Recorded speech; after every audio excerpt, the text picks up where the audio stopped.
You may not know this, but I have 3 resources that might be valuable to you. One is loveandabuse.com, and that's for dealing with difficult relationships in your life. 2 is healedbeing.com if you believe you are the difficult person and want to change. 3 is quietbegins.com if you're ready to get rid of your anxiety. And of course, the overwhelmedbrain.com. Life presents the toughest challenges. Every day you are faced with decisions that test your ability to express who you really want to be in this world. We're told to keep saying affirmations and keep thinking positively, but what do you do when that stuff doesn't work? Welcome to the Overwhelmed Brain, where you'll learn to make decisions that are right for you so that you can create the life you want now.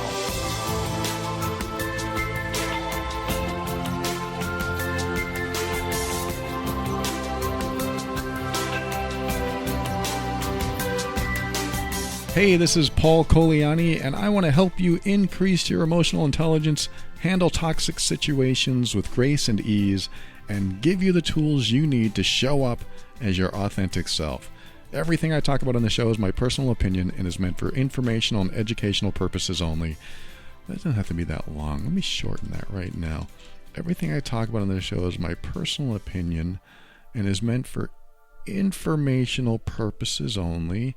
Always consult a professional before making any changes that could affect your physical or mental health.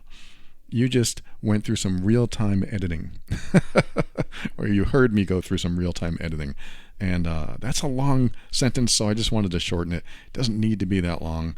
At least the attorney I talked to said it covers everything. I just don't want you to take my advice and run with it, and suddenly your life changes for the better, and then I get blamed for it. I want you to take the blame or the responsibility for your life changing. I'm just here helping you connect with yourself, helping you learn about yourself and other people and relationships and behavior especially. I like to teach you about certain behaviors and how you might do behaviors that affect other people, and they might do behaviors that affect you, and then how do you handle it when you're affected negatively by either one. So there's all kinds of stuff we've talked about on this show and we'll continue to talk about on this show that has something to do with the disclaimer that I just said. So I hope that it makes sense to you, and I'm glad that you are here. Let's get down to business. Today, I'm going to talk about this email that came in. Let me bring it up here. Again, all this real-time stuff. All right, this person wrote, I'll get straight into it. I've always been a relationship person. I've had 4 relationships since I was 13, with little to no breaks in between. I'm 21 now. My current boyfriend is the most supportive, loving, compassionate human being in the room. I'm improving my communication skills, but I still find myself getting upset over what seems like absolutely nothing. I know it isn't logical, and I always feel so guilty the next day. I'd get upset over him being on the phone a lot, or going out without asking me to come with him, him liking provocative pictures on social media, or making female friends, or going on his phone and ignoring my text. I have a hard time voicing it because I don't want to sound crazy, so I just stay quiet until I can't handle it anymore. When I do voice it, it's almost always a productive conversation, and he listens to and validates my feelings. I just have an extremely hard time deciphering whether my concerns are something that are just triggers from my past and something I should deal with on my own, or whether they are boundaries being crossed. My big problem with him is this. He's very extroverted. I find myself feeling anxious when he does things without me, and I feel very jealous and envious of the amount of text messages he gets in a day. I feel like a loser for being such a loner, and I wish I was more like him. Seeing as I also struggle with social anxiety, or some social anxiety, the type where everyone thinks I hate them since I am a low-energy person, this has been extra difficult. I just want to be seen as approachable and kind like he is. But that's just not who I am. I know I'm introverted, but I'm also socially anxious, so sometimes I wonder if that went away, I'd be extroverted. I know I need to work on just being my own person, but my ego hates that he's so popular and I'm not. Any advice would be greatly appreciated. What you do is amazing, and in the few months I've been listening to your podcast, I've already grown and learned so much. I can't thank you enough. Thank you so much for sharing that, and there is so much to talk about in your message, but let me get one thing right off the bat. First of all, you said you're 21. Just because you've had 4 relationships, please know that you haven't had enough relationships. That doesn't mean I want you to have more. It just means between the ages of 13 and 21, life is an entirely different experience than the rest of your life. A 13-year-old person who has a relationship, their relationship is based on other things like hormones and crushes and learning about yourself and learning about other people and experimenting. And as you continue to age from any teenage years on, your relationships shift and change, and what you have in that period of time, in those few years of your youth, is a bunch of wild cards. You are dealing with wild cards, yourself and the other person. So when you're in that time of your youth and you're dating, other people are also experiencing life in an entirely new way. They're discovering themselves. They're discovering other people. They're learning about limits. They're learning about boundaries. They're learning about values. There's so much you're learning. You're shifting from childhood into teenage/adult years. And that shift, a lot happens. There's a lot going on in your life, and you're still trying to get through school, and you're just trying to figure things out. So I would not base your entire future of this relationship or future relationships, if this relationship doesn't work out, but I would not base any future relationships on the relationships you've already had during this phase of your life, because what happens next is going to be so different than what has already happened. I mean, when I was 18 or 19, it was one of my first relationships, my first relationship that lasted like a year and a half. When she wanted to break up with me, I cried like a baby. I was crying in front of her, and I was just a slobbering mess. She wanted to break up with me, and I forget the whole scenario, but I just remember crying. I mean, I was crying in front of my girlfriend, and I never did that before, and I'm not saying that's a bad thing, but I felt like a little child. I felt like my mommy left me, and that really hit my emotional strings and made me feel like I was worthless, I was unlovable, and I wouldn't be happy anymore. And so I just felt my world crashing around me. That happens in adulthood too, depending on the relationship and how close you were and how sudden and unexpected it was. But when you're a kid, it affects you so much that you just think you're never, ever going to recover. Again, that happens as an adult too, but when you're a kid, it's so brand new, and it's usually the first time that it's so devastating that it leaves a mark, an emotional mark. But the reason I tell you that is because I'm different now. I became different in my 20s and my 30s and my 40s. I swear, every decade that goes by, we experience life differently. We look at it differently. I always look at my teens as childhood. From 0 to 19, I was a child. Most men are.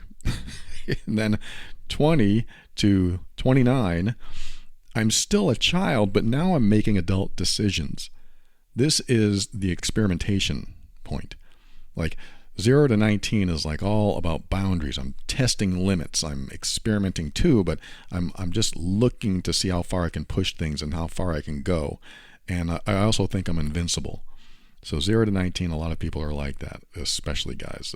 Not all guys, but then you have 20 to 29, and here I am experimenting as well, but also growing up a little bit. But I'm still a child. There's that childlike mentality. Again, I'm going to pick on the guys here, but a lot of guys have this. In their 20s, hey, we're still kids. We're still playing. We still have toys. Again, not all men, but I'm just picking on some men today. Now you hit 30 and you are finally starting to grow up to the point where you're really starting to move into adulthood. Again, just talking about men, but between 30 and 40, you become smarter, I hope. Some people don't. Some people take another route, but in my opinion, this is where most men start to become smarter and make smarter decisions, make more long-term decisions, start committing. Although some men are still children, or at least have some childlike mentality. And maybe that doesn't go away in some men as well. I think it's okay to have a childlike state of mind every now and then to balance yourself out. But that's not my point. So your 30s, you're starting to figure things out more and more. And then by your 40s, you're a pretty smart guy. And then by your 50s, hopefully you're wise. So there's a level of growth in each decade that I myself have experienced. And hopefully now that I'm in my 50s, I have become a little wise. And I don't mean I'm the wise sage that's guiding you. I mean, I have learned from all my failures not to do those things again. Everything that I failed at, I've learned how not to fail at them, or at least I've gotten a little better than before. So I think that happens, and it can happen much earlier in life if you're open to it, if you're perceptive and you get it. You start to take responsibility for your life. By your 50s, hopefully you're wise enough. I tell you all this because between 13 and 21, where you are, you've got decades left to experience relationships in a different way because you experience yourself in a different way. You experience life in a different way. How you look at a romantic partner when you're 15 is a lot different than the way you look at them when you're 25.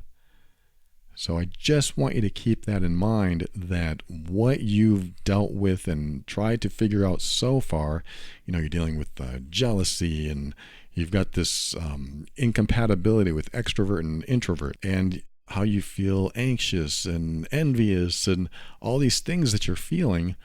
These are all new experiences that you just haven't learned to deal with, learned to understand.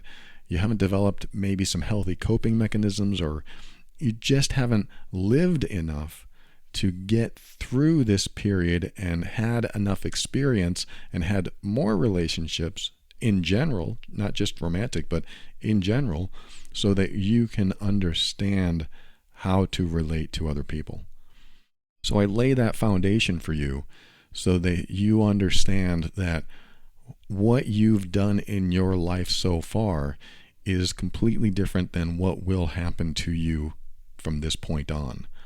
And you are also probably about 10 years ahead of most men in your maturity. Again, I'm picking on men. Not all men are like this. I was immature at 13 and 23 and sometimes 33 when I was that age. But I tell you this because you will have to understand that there are going to be incompatibilities like that, and you're going to deal with partners in your life that haven't figured things out yet. The good news is you are learning fast. So you're getting there faster than perhaps your partner. However, he has also learned a lot, it sounds like. And in fact, your current partner, your current boyfriend, sounds healthy. It sounds like he is emotionally intelligent. It sounds like he's treating you well. And it sounds like that he does things that probably drive you crazy because his personality is different than yours. So now we get into the weeds. Now we get into the details of your email. And before I get into those details, like I said, I just wanted to lay that foundation so that we're all on the same page. And you know that no matter what you've already experienced, the future is different. And I'm saying that so you don't get down on yourself, you don't get depressed, you don't think that your life is going to be this way from this point on. You don't think that you're always going to be jealous or anxious or possessive or whatever you think you're feeling now. I probably experienced most of what you're talking about, and I had to go through my phases as well because all of it was new. I mean, you're born and you're not taught what jealousy is necessarily, and if you are, that's great, but most people learn jealousy by getting jealous for the first time because someone that is putting their attention on us is suddenly putting their attention on someone else. And we have to assess that in ourselves and evaluate how we feel about that. And where does our mind go? Where do our emotions go? How do we feel about that? If you have no reference on how to deal with that, it's very difficult unless you know what to do or unless you've been taught the appropriate coping skills. And all that means is when a challenge comes your way that affects you negatively, what do you do to get through it and make sure it doesn't continue to affect you negatively, and maybe even release it so you don't have to deal with it anymore? So I've got maybe about 7 years of material out there that talks about a lot of the stuff that we're going to talk about. You can always go to theoverwhelmedbrain.com and type in the search field, jealous. You could type in the word worth and value and esteem. Any of those words, it's easier to find things if you put a single word there. And you'll see a bunch of episodes and articles pop up that you can listen to or read so that you can start working on that in yourself. And that will be helpful to your personal foundation going forward in your life. But when we come back, I'm going to address some of the details in this email, and we'll see where we go. Be right back after this.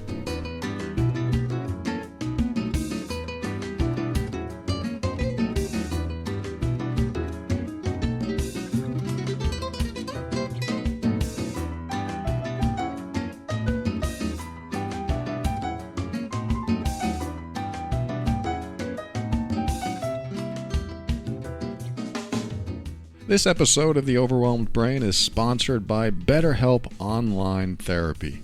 BetterHelp is customized online therapy that you can get through video, phone, even live chat sessions with your therapist. So you don't even have to see anyone on camera if you don't want to.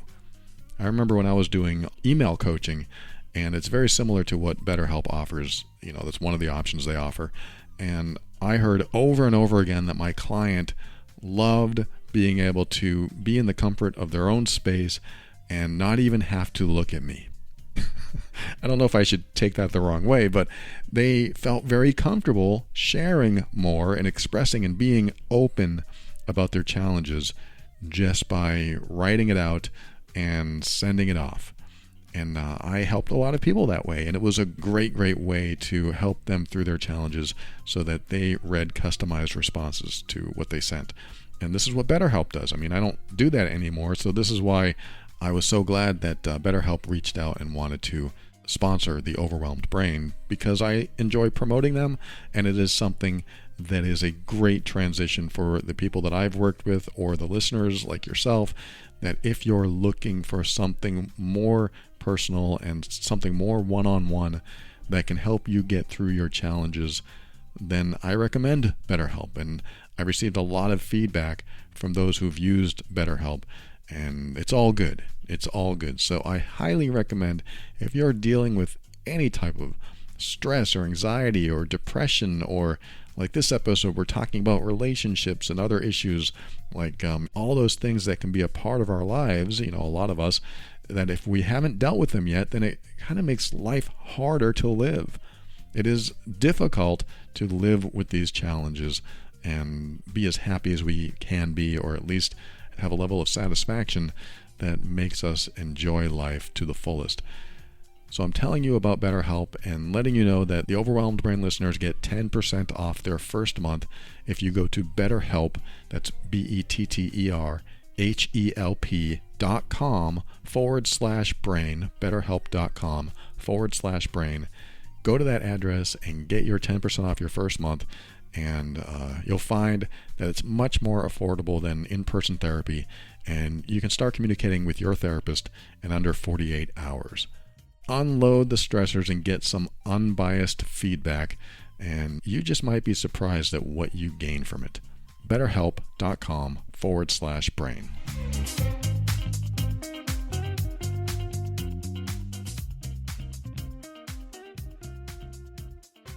Welcome back. I'm going to pick apart that email. I think there are a lot of things to talk about in that email, but I'm going to narrow down to just a few things that are probably most important. And I got some notes here. Let me go up here.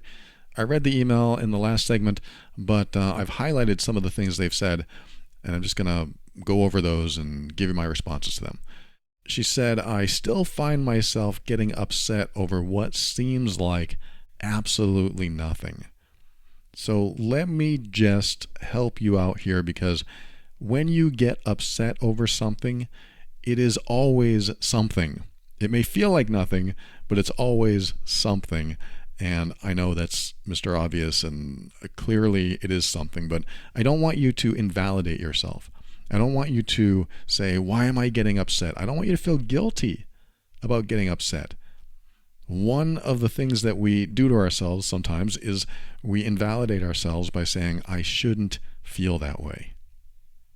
I want you to feel that way. I mean, it's not pleasant, but I want you to let it come up and feel it. Even label the emotions that you're feeling. I'm feeling angry. You may not necessarily say it to him or another person, but just say it inside your mind or say it out loud. I'm feeling angry. I'm feeling sad. I'm feeling rejected. I'm feeling jealous. Whatever you're feeling, acknowledge it. Validate it in you. These are authentic. These are real. These are a part of you, even when you don't like what you're feeling. Even when you feel stupid for feeling them. Even when you think it's stupid to have those feelings. We want to take that out. We don't want to make ourselves feel bad for having genuine, authentic emotions. So I want you to feel jealous. I want you to feel possessive. I want you to feel angry.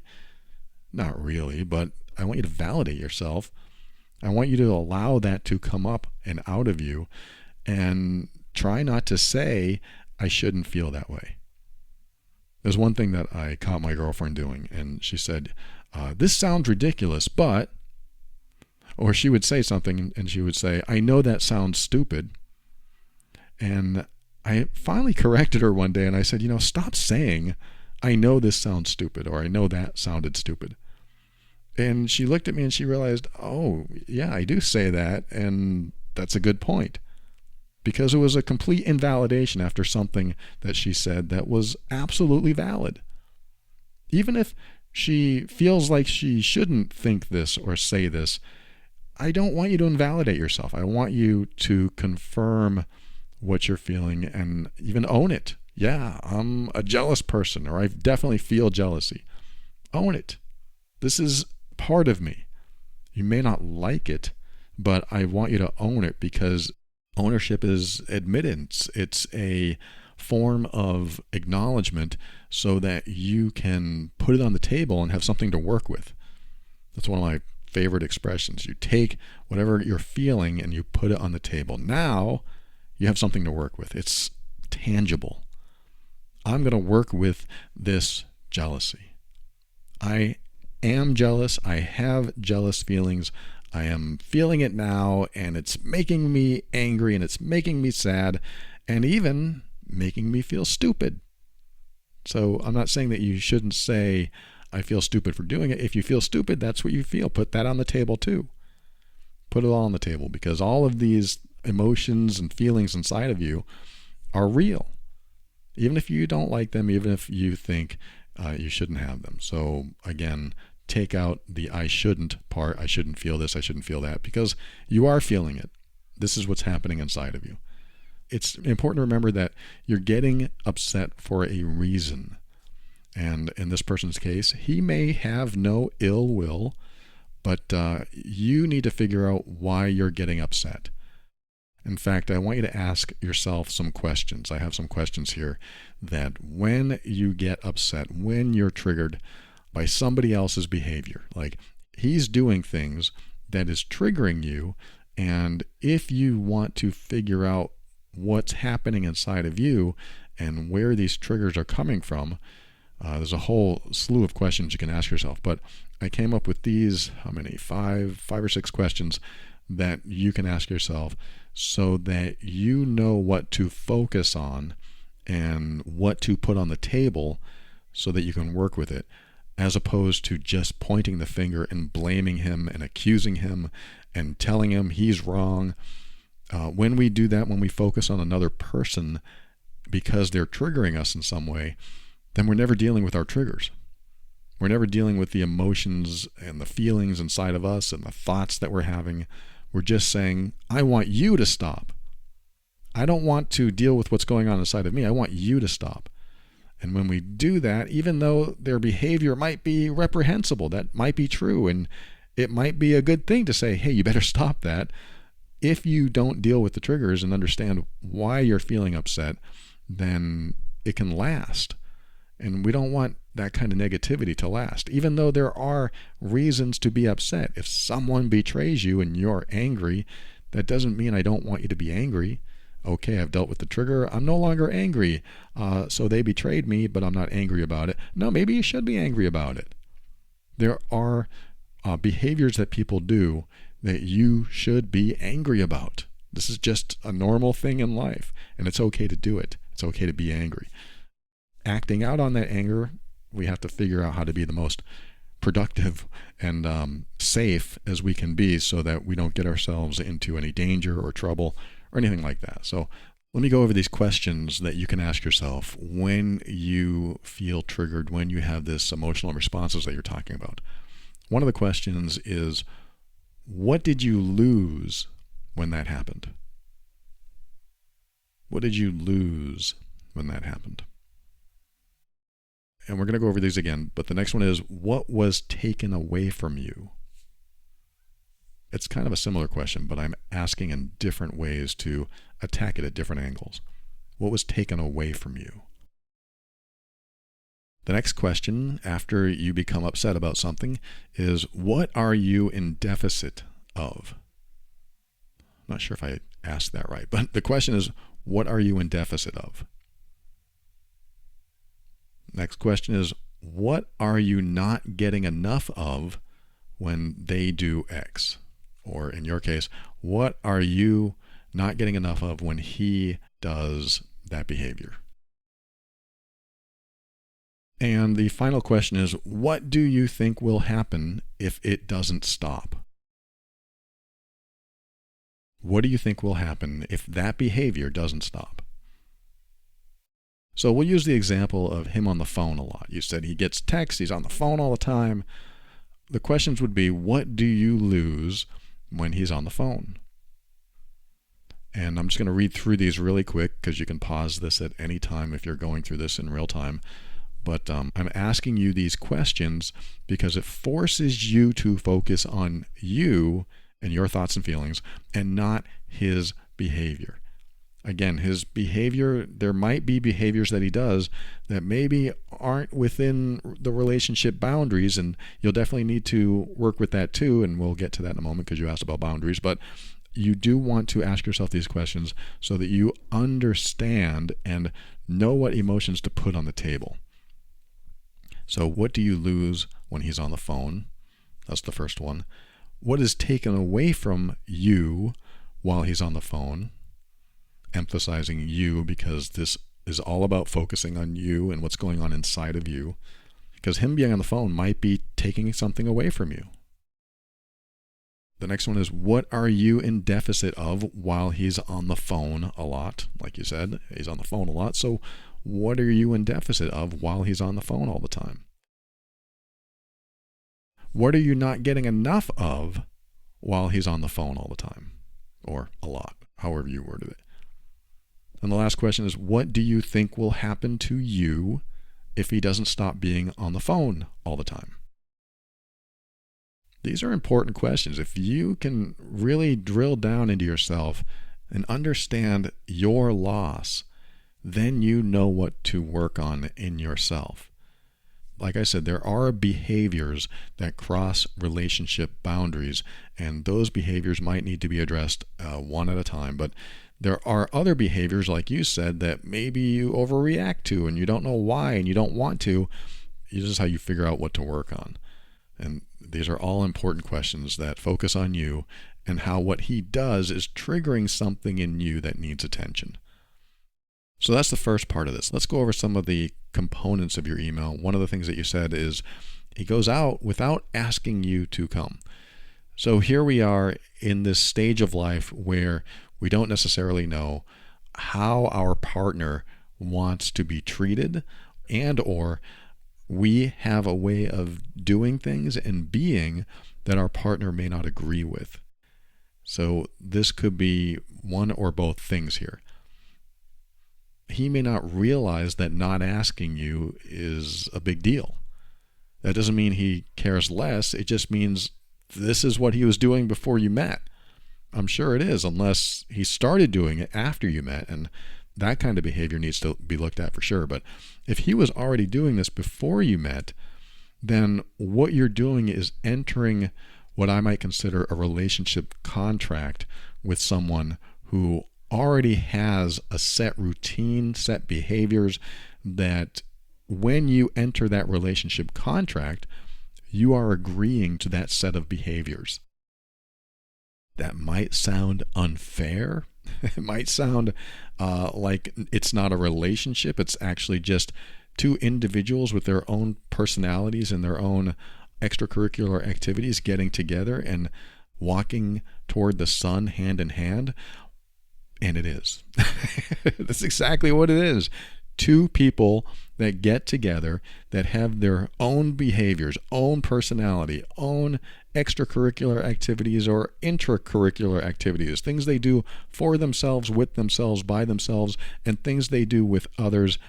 All of who they are joins in a partnership with all the things you are, and then the two of you, if you can walk along the same path, holding hands toward, happiness, the sunset, whatever it is, if you can do that with both of you getting to be yourself, getting to be who you are, but being together as two individuals as who you are, then you have a third entity, which is we and us. This third entity of we and us is a combination of the both of you. But we have to be careful not to turn we and us into you need to be the way I want you to be. Let me repeat that. We have to be careful that we don't turn we or us into I want that person to be like me, or I want that person to do what I want them to do, because then it's no longer a safe relationship. A person will start to feel unsafe around you. They'll start to become less happy. They'll start to become less comfortable. If you decide that you want them to change behavior that was already written in the relationship contract when you got together. A good example is you start a relationship with somebody who has a habit that you don't like, but you think that they'll change that habit if you have a good influence on them, or you convince them, or you think you're good enough to change the behavior so they'll change after you get together. So in the relationship contract, they have this behavior or bad habit, and you get together with them and they already have written in the contract that this is what I do. Even if they said, I promise I'll change it. And this is the tricky part, because let's just say you're not a smoker and you met a smoker and they like to smoke, and you get into a relationship contract, and in the contract, I know it's a weird term to call it contract, but just let me use that term. In the contract, it says clearly in bold that this person is a smoker. But this person is not a smoker. So this other person doesn't smoke, but this person is a smoker. So now you have this relationship contract that has this disclaimer saying this person smokes and this person doesn't. However, there's a verbal agreement outside the contract where the person says, I promise I'll stop smoking.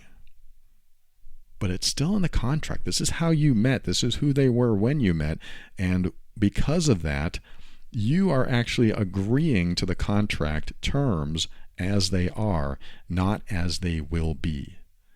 You're committing to who they are as they are now. Now, you may not figure this out until later. It's true. You may not know about their bad habits. You may not know that they have an angry side or they do weird things and it bothers you. But this is the point where you get to reevaluate, because the relationship contract allows you to reevaluate at any point and tell yourself, this isn't what I signed up for. But you have to know what you want. And this is important for the person who wrote. You have to know what you want. This is why I asked you those questions. What did you lose when that happened? What was taken away from you? What are you in deficit of? What are you not getting enough of when he does that behavior? What do you think will happen if it doesn't stop?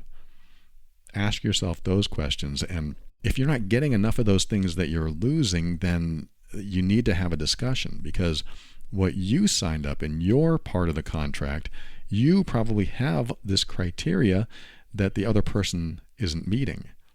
And they may not have known what you needed, because they are their own person and they tried to get to know you well enough, and then you're your own person and you tried to get to know them well enough, and then you met and then you got to know each other, but not enough to understand fully what you were getting into. But you signed the relationship contract anyway, and now you're committed, and now you find all this stuff out.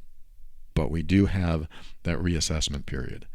We're going to look at it and go, okay, 6 months ago, this was in the relationship contract, and I didn't really think it was serious, or I didn't really know about it, or whatever. But now I know about it, and now it bothers me. It bothers me, and now I have a choice to talk to the other person about it, or maybe I can try to change them or convince them, or maybe I can just find the exit clause and get out of this thing. There are more choices, of course, but maybe it's one of those three choices. I'm going to talk to him about it. That might be the best choice. Hey, look, you said you were going to stop smoking, and here we are 6 months later, and you still haven't stopped, and I've learned that I don't want to be with a smoker, so are you going to stop?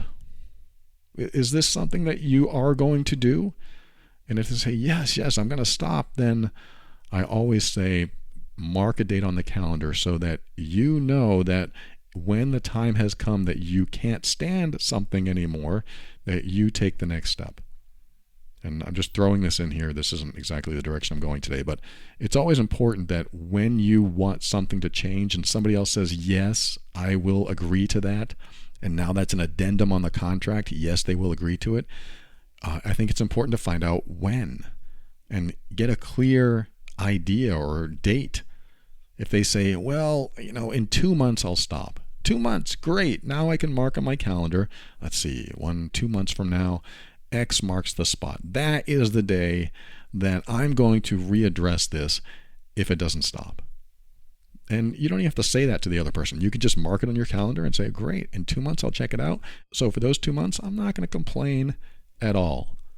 I'm not going to say a thing, because now we have another verbal agreement, and I've chiseled it in stone, and it is going to be addressed in 2 months, so I don't have to worry about it.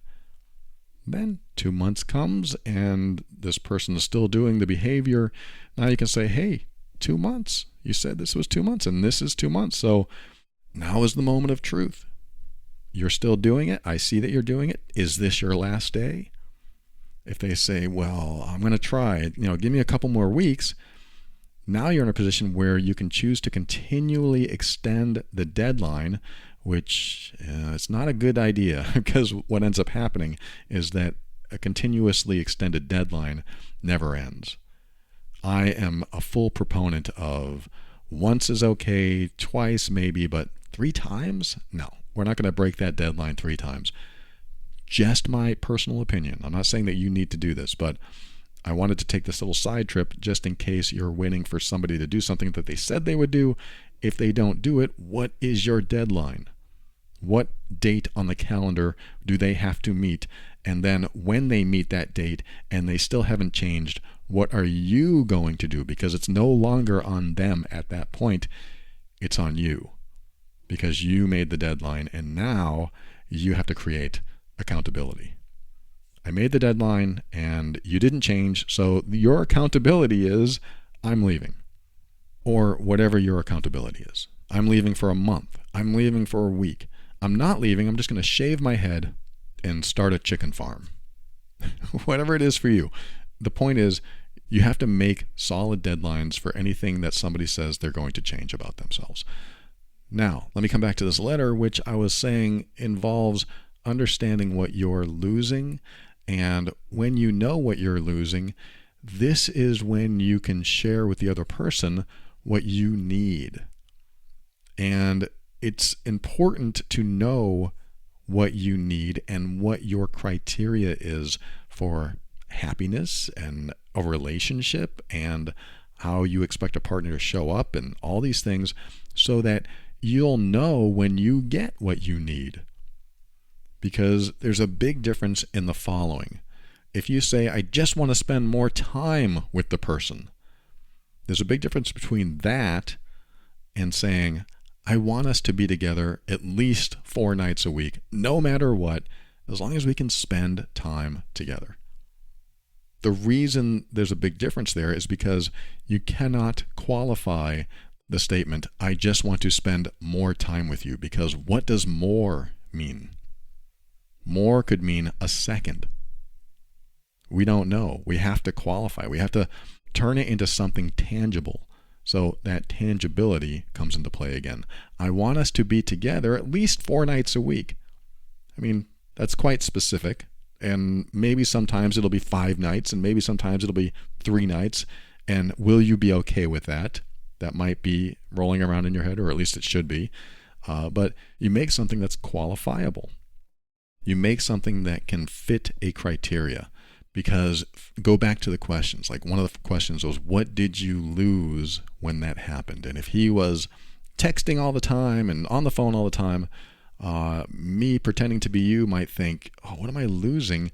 You know, my girlfriend is always on the phone and always texting, and I'm here sitting by myself trying to communicate with her, but she keeps looking at her phone, and I feel like I'm losing the quality time we have together. So in my mind, I'm thinking we need to have more quality time, because that's what I feel like I'm in deficit of. I'm feeling like we're not spending enough quality time together. And so I'm going to ask myself, well, how much quality time is necessary for me to feel fulfilled? That's how I'll qualify this. I think I'm using qualify correctly here, but if I'm not, forgive me. But I think what I'm trying to say is that what you're doing is making sure you know your own criteria well enough so that when you see it and when you don't see it, you know it. It isn't a matter of I want more of something or I want less of something. It's this is what I need to be fulfilled or happy in this relationship. If it's a relationship, it could be anything. So that's what I mean by qualifying. You want to be able to know how much is enough. How much quality time is enough? If he spends a half an hour of quality time with you and it's all focused on you and you're together, and then he spends an hour and a half texting on the phone and doing that other stuff, is that going to be enough for you, or do you need more? Does it need to be an hour and an hour? Like split it up. Does it need to be 2 hours and 59 minutes with you and 1 minute on his phone texting? Because if that's the case, if he's always on the phone and he likes texting and it's not like he's having another relationship with somebody else, although it may feel like that, but if it is that, then that's a different story. But I'm talking about with his friends and he just enjoys socializing. Like you said, he's an extrovert. If that's the case, then that was in the relationship contract when you got together, even though you may not have thought about that. A lot of us don't think about this stuff. I'm guilty of it just like anyone else. But now's the time to reassess on who we want to be with, what we want in the relationship, what it's going to be like going forward, and are we compatible? Now, of course, there are ways that we can work through this stuff. And that's what you're asking. I want to work through this stuff. I want to be more like him. And we're going to talk about that in a second too. But you want to be able to at least tolerate and be resilient, or at most have his behaviors not bother you at all.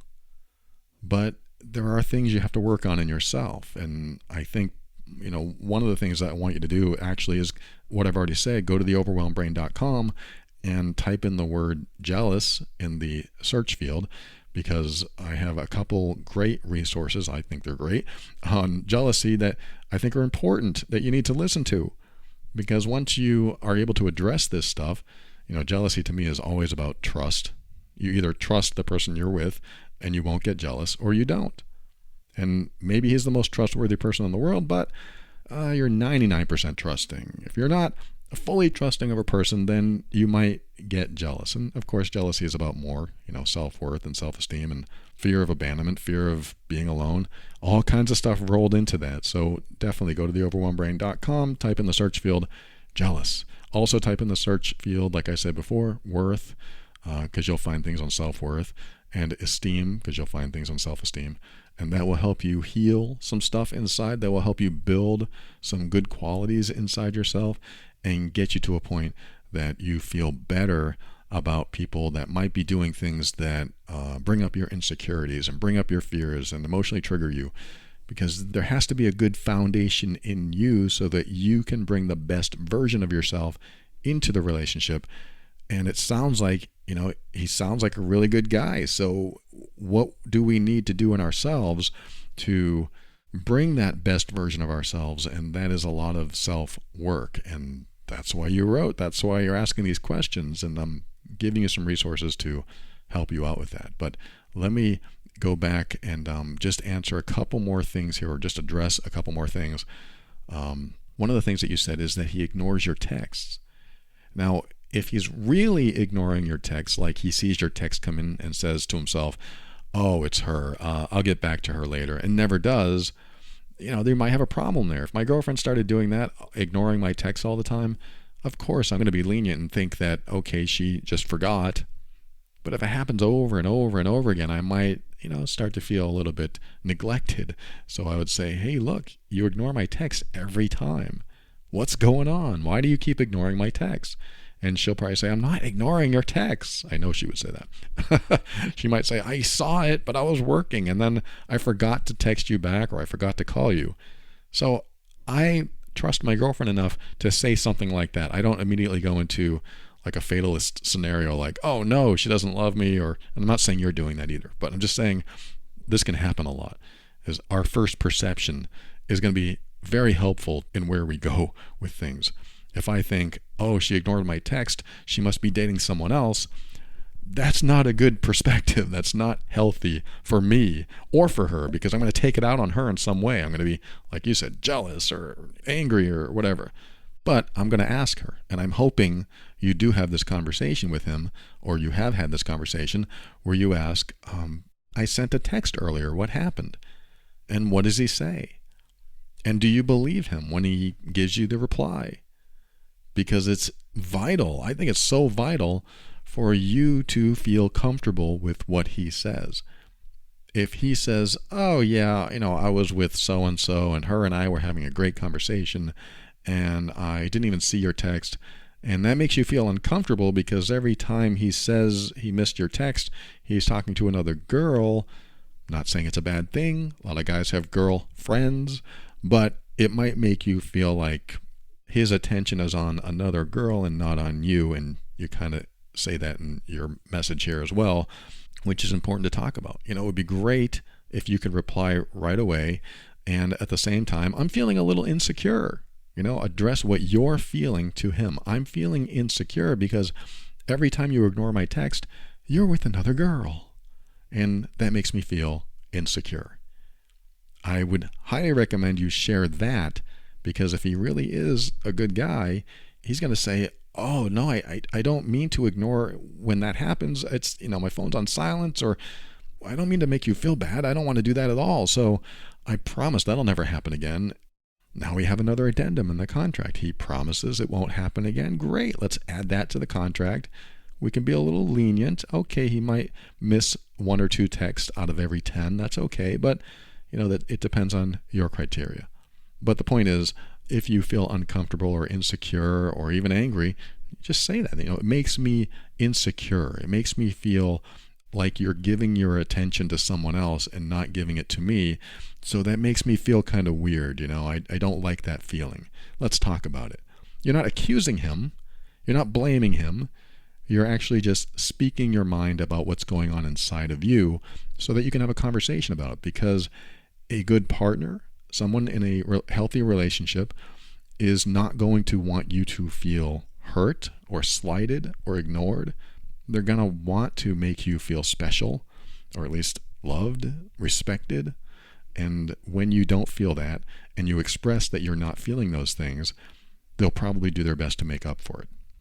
In most cases, if you're really upset about every time he misses your text or all the time that he spends with his friends and you just want all his time to yourself, then it might become an issue. Then it becomes about control and possessiveness. So we have to watch that. Let me address these last couple things in your message. I have a hard time deciphering whether my concerns are something that are just triggers from my past and something I should deal with on my own, or they're boundaries being crossed. I'm sure they're triggers from your past, because if you're emotionally triggered, those triggers are from your past. The questions I asked earlier will help you understand and realize what those triggers are and what is not being fulfilled in you, so that you can address them and work on them. And look up the subject matter on my website or other sources, of course. But yes, they are triggers inside of you, and probably many insecurities and fears that need to be addressed and need to be understood, or at least for the most part, processed and thought about, so that you can work through this so it doesn't affect your future with him or any other relationship. So that's important. And is it something you should deal with on your own? Well, you have a partner right now, and you can say, hey, look, I'm feeling insecure. I'm feeling jealous. Let's talk about this. I don't want to feel insecure. I don't want to feel jealous. Do you mind talking this through with me? It's a vulnerable place, I know, but if you have somebody that you can trust in your life, this great guy, this great partner, whatever, you have an opportunity to express things with somebody that you can talk things through with. And maybe he can give you some good feedback, or maybe he can make you feel comfortable or even trustworthy, because after he says what he says, it might make you feel good. But if he says, look, I'm not interested in other women, I'm interested in you, and I love you, and I find you attractive, I'm not interested in looking at other women like that or seeing other women. This is all about us, and that's all I want. And the question you have to ask yourself is, do I trust that response? Because if you don't, the next question is why? Why don't you trust that response? Has he done anything specifically to cause you not to trust him? Or if you can't trust him, is it because of your past or his? Has he done something that has caused you to feel untrustworthy toward him? And from what it sounds like you're saying, it sounds like that you just have some insecurities and you got to deal with them. But I'm not going to get too deep into that. But I do have episodes on triggers as well. Go to my website, type in triggers in the search field, and definitely look at that too. Almost everything you're asking is about you. It is about working on yourself, and when you do, you bring the best version of yourself into the relationship, and hopefully your partner does too. The last part of that is whether your boundaries are being crossed. So the relationship boundaries should be known by you. My relationship boundaries are no cheating, no lying, no stealing, although that's an odd one, but could happen. All kinds of boundaries, and we all know our own boundaries, but I want you to be clear on them, because if they're ever broken, you need to know what boundary was broken so that you can say, oh, they've crossed the line. That's unacceptable. I hope you don't say, oh, they've crossed the line. I guess I'll just be more tolerant. I shouldn't say that. You can be more tolerant. Maybe they've crossed the line and the line was way too easy to cross. Like you said, my line is we need to see each other 6 nights a week, and then you saw each other one week for 5 nights. Oh no, they've crossed the line. No, I don't mean that. There are times where you have to be lenient because stuff happens. So you just have to allow that to happen. But you should have criteria. You should have guidelines, or what we're calling here boundaries, so that you know when the line is crossed and you know when to bring it up. What often happens is a boundary is crossed and it's never brought up, and instead of talking about it and expressing it and being honest and vulnerable about how you feel about it, you instead swallow the thoughts and emotions and hold resentment and maybe anger. You just hold this stuff in, and it comes out in other destructive ways later. Maybe, like this person wrote, they just lose it and then feel guilty the next day. I'm willing to bet it's the buildup. If you know things build up in you and you lose it, and then you feel guilty about what you did and said, don't let them build up. Easier said than done, I know. And you're asking, well, how do I not let them build up? This is the part of my quote-unquote guidance where I tell you, you be honest at the risk of losing the relationship. If you've been listening a while, you've heard me say this before. I don't know if you agree with it. This is what I do. This is exactly what I do in my own relationship. I will express myself at the risk of losing the relationship. And that means I'm going to say something that might make her mad, that might make her yell at me, that might make her leave for a week, that might make her want to never be with me again. I'm not saying I'm going to say something heinous. I'm just saying my fears kick in and blows it out of proportion and makes me think that what I'm about to say is definitely a relationship ending material. But it usually isn't. In fact, if your relationship is a good one and you both love each other and want to be with each other, there's very little that you can bring to the table that will cause the other person to just get up and leave. People are doubting me. I know it. People are thinking, that's not true. What if I said this? What if I said this? Yes, there are relationship ending things that you can say, but for the most part, a lot of what we want to say to the other person, if we don't give them a chance to hear us out and allow them to hear what we have to say and process it and talk about it with us, then we're doing the relationship a disservice, because every time we talk about our, what I call hard truths, the truths that we have inside of us that we really don't want to share, but they're inside of us and we're thinking about them, every time we don't share those things, we take a piece away from the relationship. And that piece limits, in some ways, bonding. You can bond with someone fully and wholly, and you feel so good with them, and everything is on the table and everything feels good. And because everything is on the table, because you are so expressive and transparent and vulnerable with them, you know their flaws, they know your flaws. You know their imperfections, they know your imperfections. You know their fears, they know your fears. All of this strengthens bonding. And because it does that, you develop a closer and more intimate relationship than with anybody you know. Because any relationship that experiences the hard truths and survives always becomes stronger. I would say 99%. Almost always becomes stronger. If it doesn't survive, then it probably wasn't meant to be, because if you can't go through the challenges with this person, or it's just too much for them, then they're not going to be able to survive the relationship. There may be limitations in them that they feel like they can't go on with somebody who does something that are outside their values or some boundary. But even if you feel like, they're not giving you a fair chance, if they're that fragile or critical about a truth that you're sharing and you being vulnerable, the relationship isn't going to survive many of the other challenges that come along. So this is why it's important that you're expressive with the hard truths, you're honest. And I'm not saying you have to spill your guts about every single thing ever. I'm just saying if it's bothering you, it's important to get it out. It's like I told my girlfriend near the beginning of our relationship. She would hold things in until I finally said, look, just spit it out.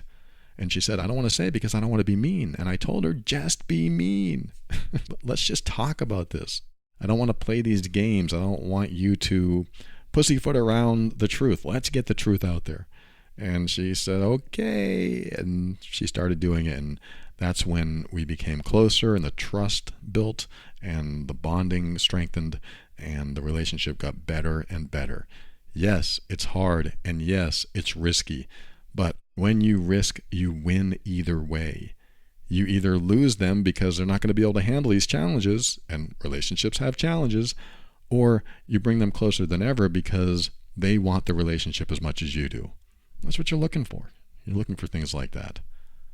Let me finish up with this. You talked about extroversion and introversion, and you wanting to be an extrovert, or you wanted to be more like him.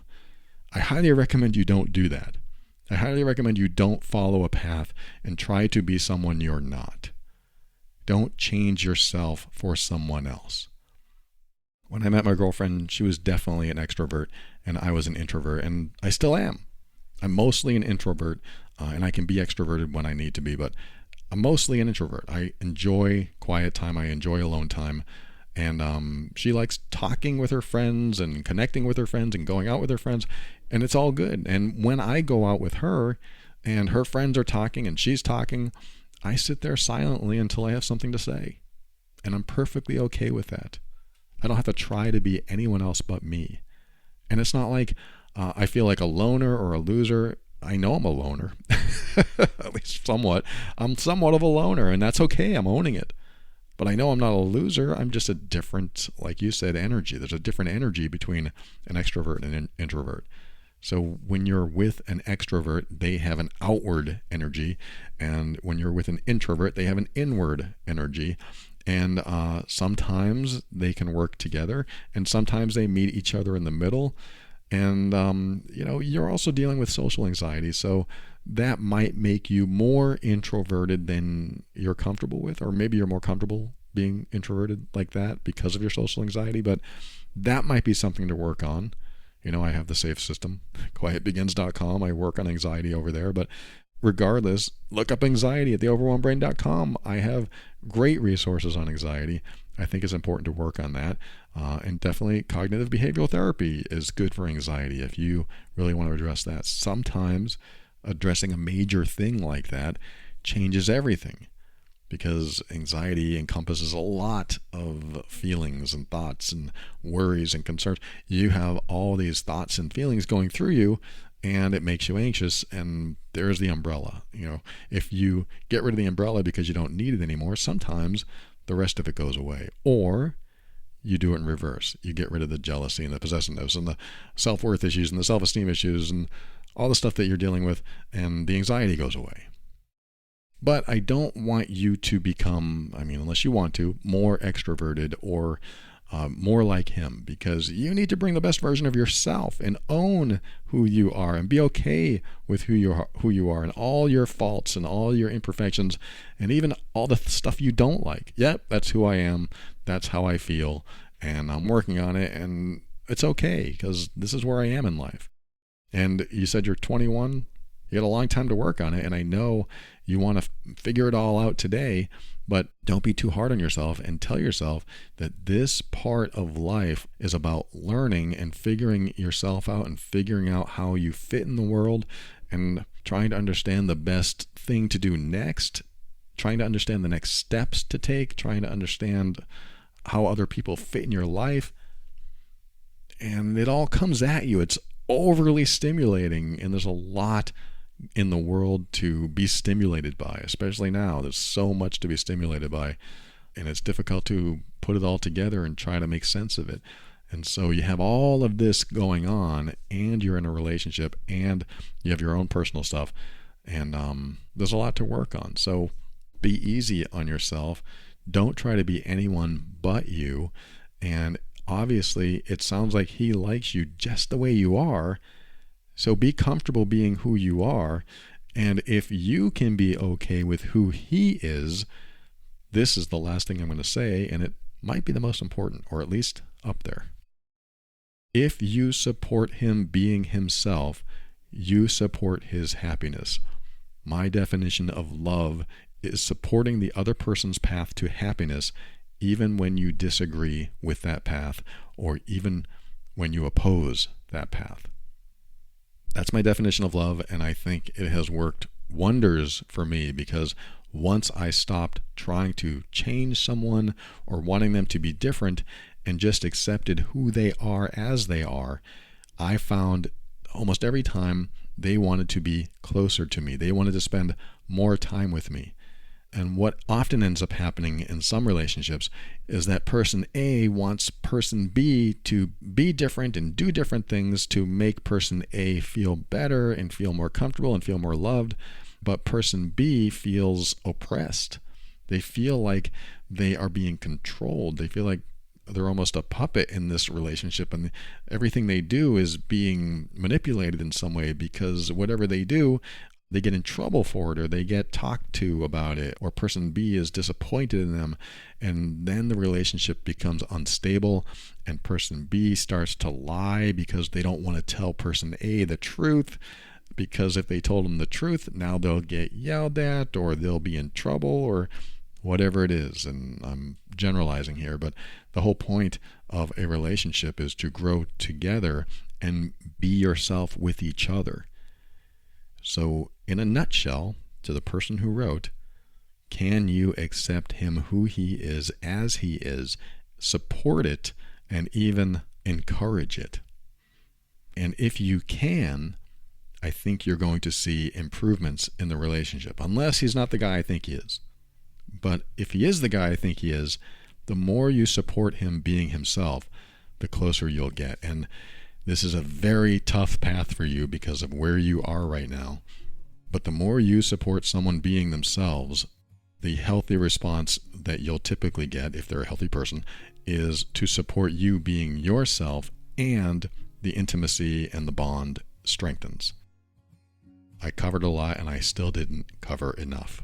There's so much more to unpack in your email, but that's what I have for you today. I hope this has been helpful. Definitely tune into my other resources, and you'll find that I address this from every angle, and you'll get a lot of the answers you're looking for. I hope this helps. Thank you for listening to another episode. We'll be right back with my thank yous and my goodbyes and my final words right after this.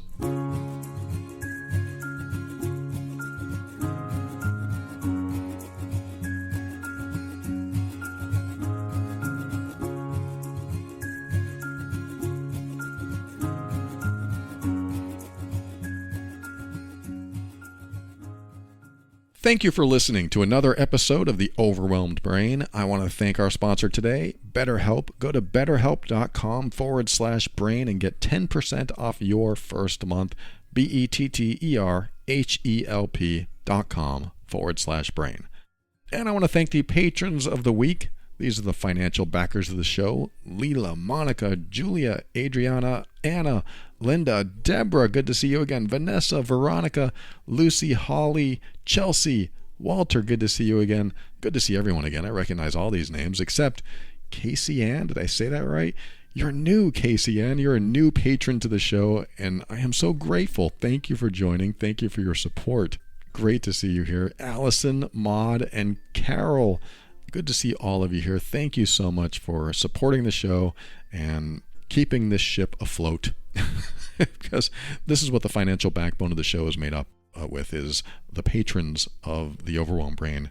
And anyone that finds value in the show can become a patron over at moretob.com. That's like The Overwhelmed Brain, moretob.com. And there you can donate once or donate monthly like the patrons. And I'll read your name once every month or so. So thank you, patrons. I am grateful for you. Oh, and I almost forgot. I don't know how to pronounce this, but somebody named, I'm going to say this so wrong, Me is silly.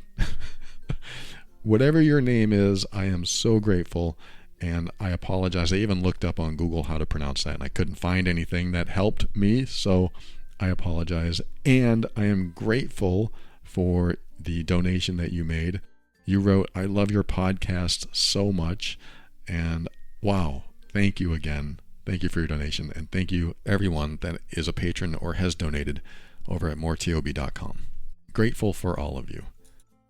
And at the beginning of the show, I mentioned Love and Abuse. Loveandabuse.com is where I have the Love and Abuse podcast and the Mean Workbook for emotionally abusive or difficult relationships. Love and Abuse is a very important show if you are in a relationship or have a relationship, whether it's romantic, platonic, or family, that is difficult.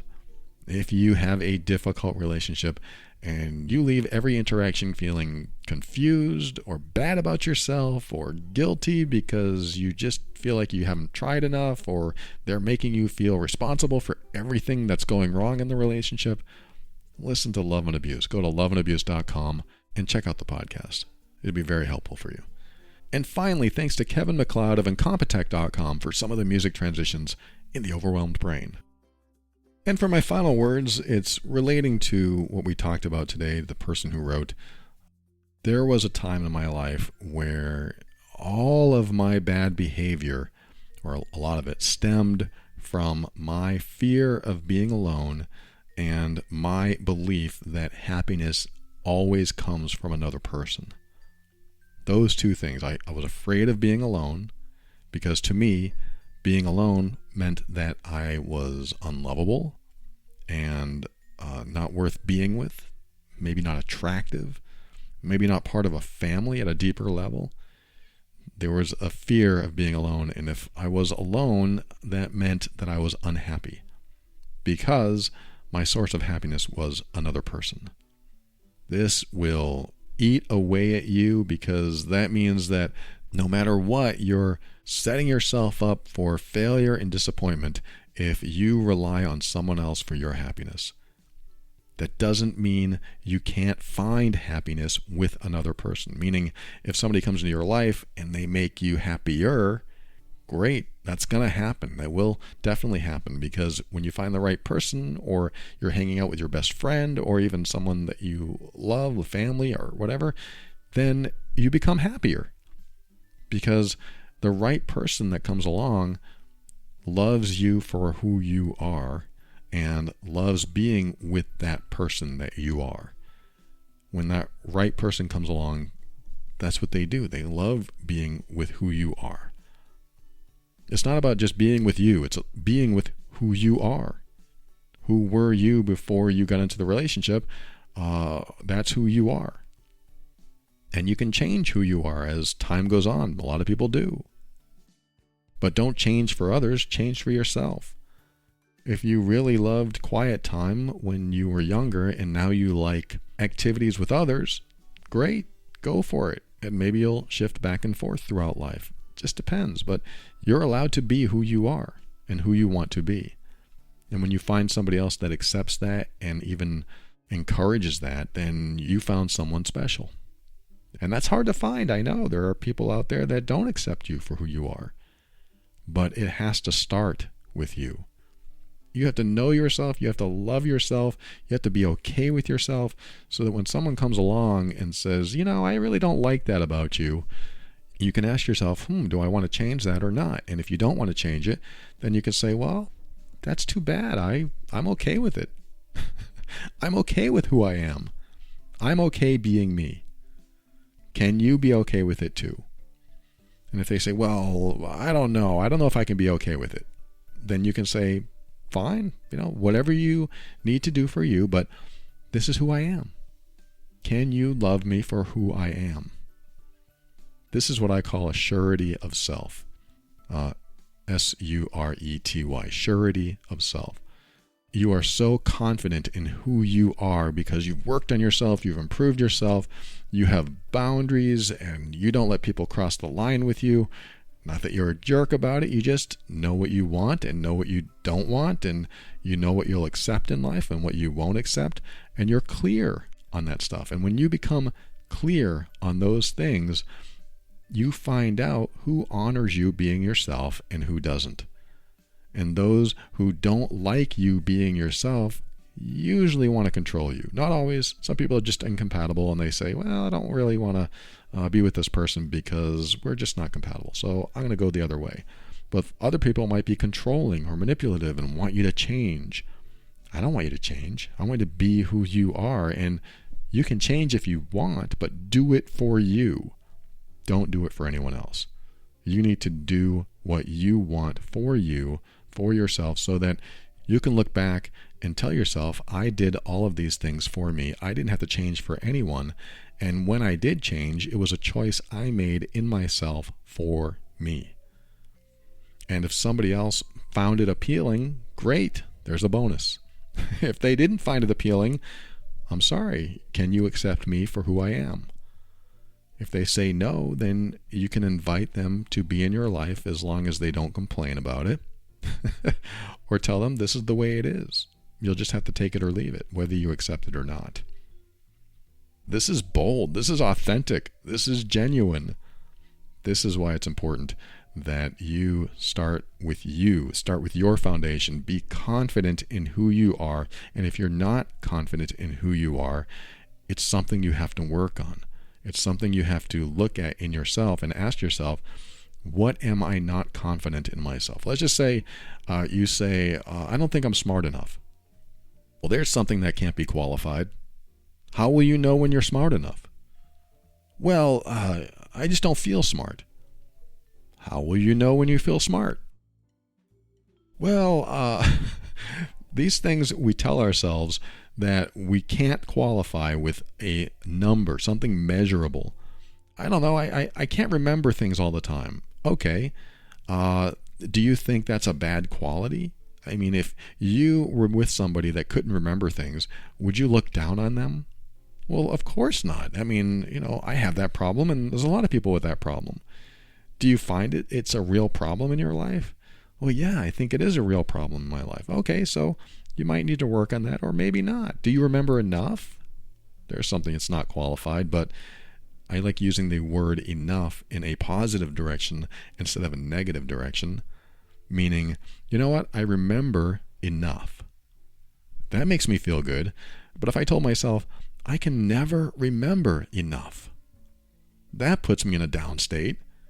That makes me feel like I'll never meet my own expectations. But if I'm always in the positive, in the way I'm saying, like, I can remember enough, or how about this? I'm smart enough. I'm smart enough. I'm smart enough to get through life. I'm 51 now, and I'm smart enough to have gotten here. There must be some brain cells in there because here I am. I'm alive, I'm talking, and I'm breathing. So there are some brain cells up there. So I'm smart enough. I think that's a better direction than saying, I'm just not smart enough. I'm not pretty enough. I'm not attractive enough. I'm not tall enough. I'm not short enough. How about I'm good enough? I'm attractive enough. I'm, whatever enough. It's always in the positive. It's always in that direction so that you can start accepting yourself. It's really what it comes down to. Can I accept myself?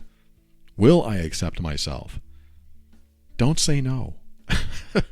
I want you to accept yourself, because if you don't, it's going to be hard for other people to do it. You're going to make it difficult for other people to accept you. In fact, you might even convince them not to accept you. This person who wrote, she might say, no, I can't accept myself, because that would mean I'm accepting my anxiety. I'm accepting my fear of being alone or my jealousy. That's not something I want to accept. If you don't accept those things about yourself, you're going to push other people away because they won't be able to accept you who can't accept herself. That's a loaded statement. There's a lot to unpack there too, but this is my point. If you can accept yourself, your flaws, your imperfections, everything you love and everything you hate, if you can accept yourself and own it, yeah, that's who I am, then when you're with someone else, there won't be the struggle that you might normally have. Because if they don't like something about you or they try to change you, you can confidently say, well, this is what you get. This is who I am, so take it or leave it. Because I accept me. Can you? Where are they going to go? They're either going to accept you or not. And if they don't accept you, either they have their reasons or they have their limitations. Either way, it's good to know, because you'll probably only want to be with people that are accepting of who you are. Thank you for being who you are.